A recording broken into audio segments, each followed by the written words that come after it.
এই পৃথিবীতে নানান ধরনের মানুষ আছে। বিভিন্ন ধরনের মানুষের ভালো লাগাও বিভিন্ন রকম।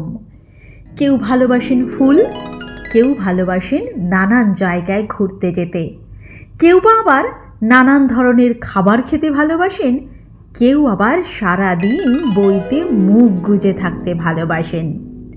হ্যাঁ, এরকম অনেক মানুষ আছে যাদের বই অন্তঃপ্রাণ, অর্থাৎ বই ছাড়া তারা এক মুহূর্তও চলতে পারে না।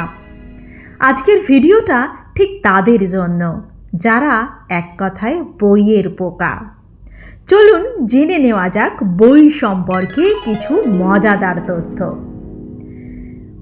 এখনো অবধি কাগজে কলমে ঠিক কত বই প্রকাশিত হয়েছে জানেন?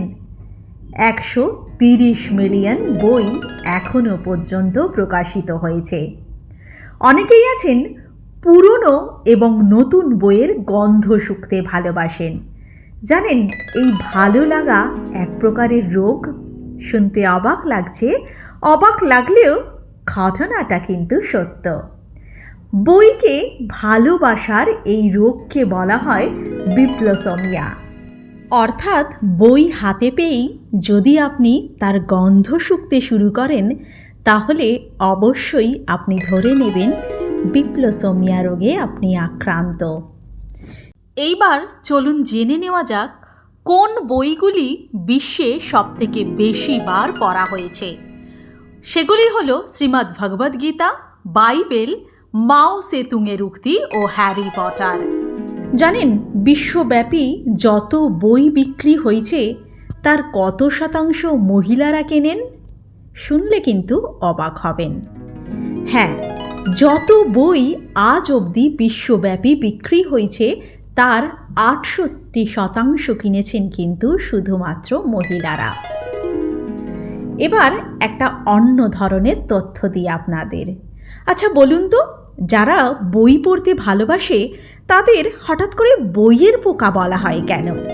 বই অনুরাগী না বলে বইয়ের পোকাটাই কেন বেশি বলুন তো সব থেকে ব্যবহার করা হয়? তার কিন্তু একটা কারণ আছে অবশ্যই।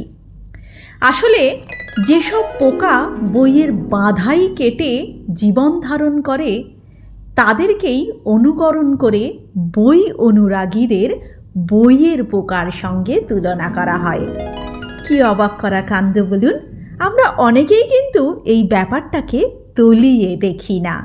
অর্থাৎ বইয়ের পোকা যেমন বই খেয়ে তাদের জীবন ধারণ করে, ঠিক যারা বই প্রেমী তারা কিন্তু একটা মুহূর্ত বই ছাড়া থাকতে পারেন না। এই জন্যই এই বই পোকা কথাটি উল্লেখ করা হয়। এবার আসি বিশ্বের সবচেয়ে দামি বইয়ের নাম।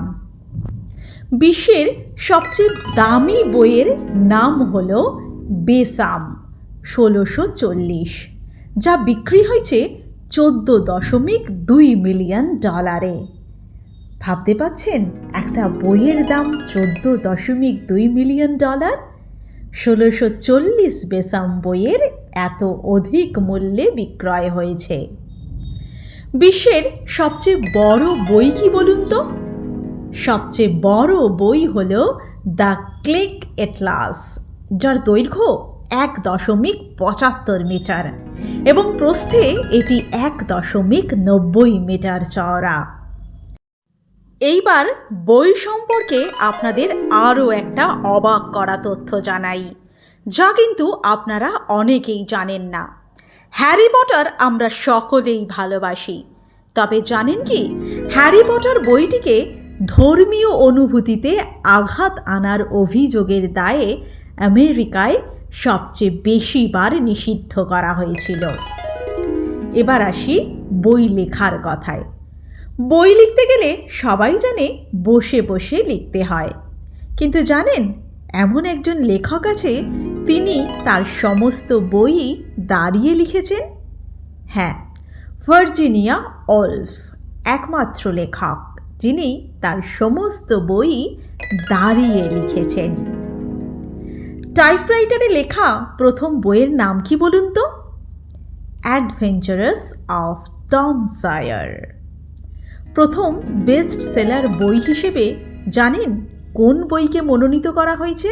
অ্যালিস ব্রাউনের ফুলস অফ নেচার। জানেন পৃথিবীর দীর্ঘতম উপন্যাস কোনটি?